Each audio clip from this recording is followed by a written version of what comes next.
Hello, I'm Dr. Rebecca Reck, Teaching Associate Professor of Bioengineering in the Granger College of Engineering at the University of Illinois at Urbana-Champaign.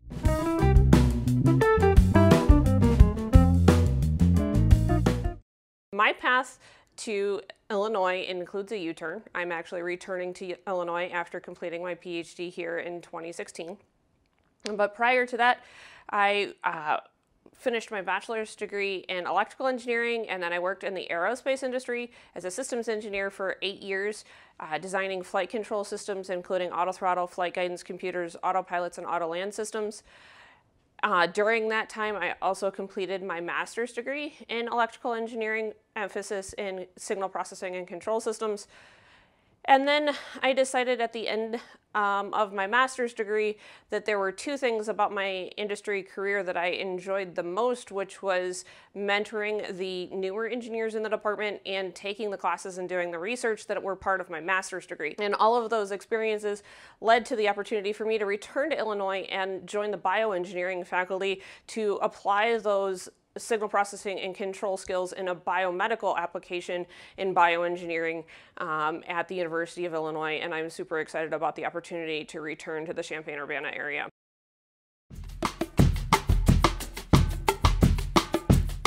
I came to bioengineering not because my background is in bioengineering, but because I've realized over the span of my career that the foundational theories that I have can apply in multiple different applications in multiple different fields. Bioengineering is a place for me to leverage my multidisciplinary background and the diversity of thought from those experiences and apply them in a new manner and bring those things together in a classroom.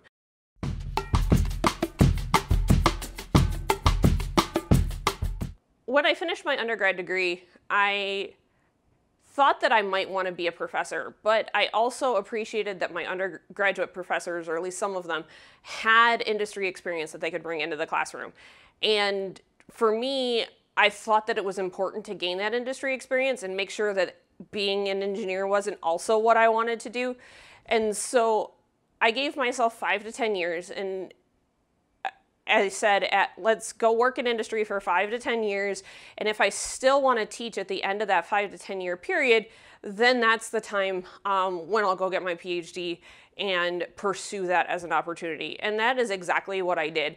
And what I've found as I've come back to academia is that I have a passion for teaching and preparing the next generation. I also am excited about the opportunity to come back to Illinois and work with my colleagues that I met and worked with during my PhD and continue my engineering education research, and to better help prepare those undergraduate students for the future challenges that they will face in their careers.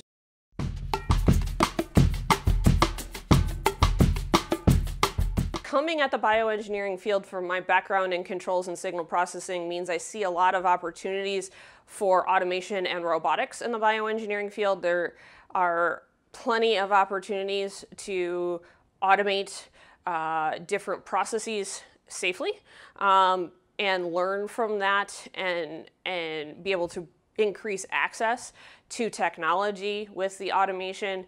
I also see as an extension from that opportunities for machine learning, and combined with the signal processing and looking deeply at imagery and using computers to do things that humans are really slow at. And so computers are really great at looking for patterns in millions of images that would take a human lifetime to sort through and see, but it takes computers faster and faster depending on the types of computers. And so I can see lots of opportunities.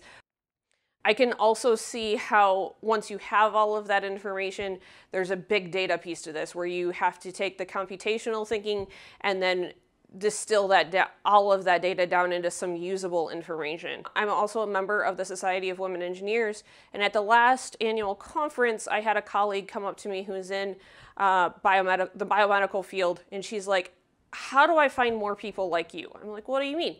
And she said to me, "We have a strong need at my company for people who understand controls and signal processing to work on our robots, to work in development and automation.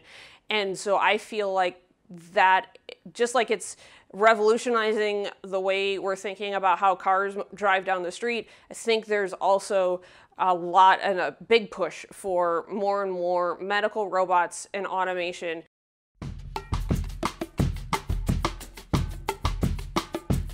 I did my master's degree while I was working via distance education, and I'm hoping to leverage that experience to help make sure that our hybrid model this fall works efficiently. So I did a Ph.D. in systems and entrepreneurial engineering across the quad at in the industrial and enterprise systems engineering department. And during my time, I worked with some great folks around the University of Illinois and really developed a love for engineering education. I was a member of Grad Suite, which I found to be really helpful in networking and meeting other peers, both at the institution and through conferences. And I also worked very closely with many of the students in my cohort, and so I really appreciated the collaborative effort.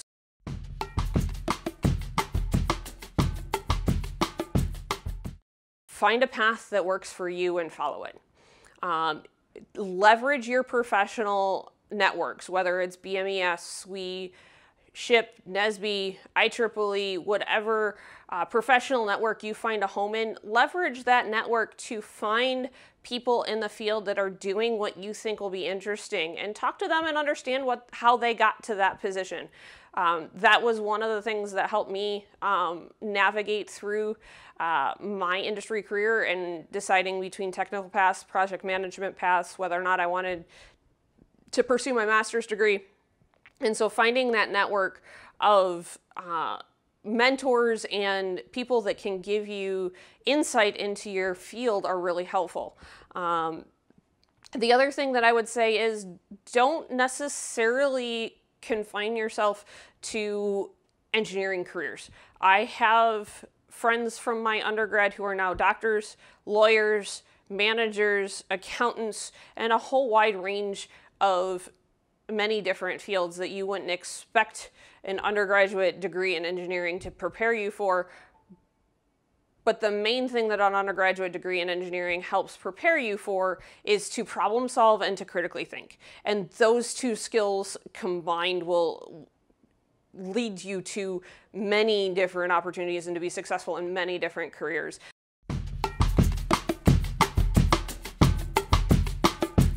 Right now, I am in the middle of the comic book Strange Planet by Nathan Pyle. I'm really fascinated by the beings and their take, and it really makes you think twice about how we interact. And I just got in the mail Stranger Planet, which is the sequel, and so I'm excited to start digging into that. My first hobby is making jewelry, but not traditional jewelry. I tend to include electrical parts or other findings or recycled items in my jewelry, as the earrings that I'm wearing right now have orange and blue resistors on them. I made them when I was at Illinois working on my PhD program, because as I learned at my commencement, you can't wear enough orange, and I'm really excited to pull all of my orange and blue out of the boxes and get to wear them again and show the Illini pride.